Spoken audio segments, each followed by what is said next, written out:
Hi student, welcome to Chemistry Power Classroom. I am Prakash Poria. আমি তোমাদেরকে last ভিডিওতে SN2 এর প্রপার্টিগুলো discuss করেছিলাম। আজকে আমি তোমাদেরকে SN1 এর প্রপার্টিগুলো ডিসকাস করব। আচ্ছা, SN1 এর প্রপার্টি পড়ার আগে তার আগে একটা রিঅ্যাকশন লিখেছি দেখো।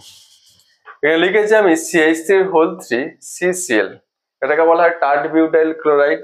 এই টার্ট বিউটাইল ক্লোরাইডকে আমি কি করলাম, পটাশিয়াম হাইড্রোক্সাইড KOH দিয়ে ট্রিট করলাম। আফটার ট্রিট আমরা কে পেলাম এখানে CH3COH, tert butyl alcohol plus potassium chloride. Okay, then দেখো তোমরা এখানে ক্লোরিনটাকে রিপ্লেস করে তার পজিশনে কি এসেছে, এখানে OH এসেছে। তাহলে বলতে পারি this reaction is the substitution reaction or replacement reaction. The substitution reaction এর আন্ডারে আমরা টোটাল 5 পার্ট পড়েছিলাম। আউট অফ 5 পার্ট এই রিঅ্যাকশনটা ফলো করবে অ্যাকচুয়ালি